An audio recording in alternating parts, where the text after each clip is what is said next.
అసలు ఎవలే నేను నీకు ఏమవుతాను, ఏలు పట్టినందుకేనా ఎంటున్నావు.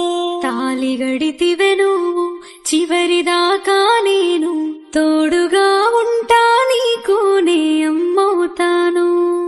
పుట్టిడు కట్టాలున్నయ మనకు, ఈ రోజుంటై రేపుండై దిగులెందుకు.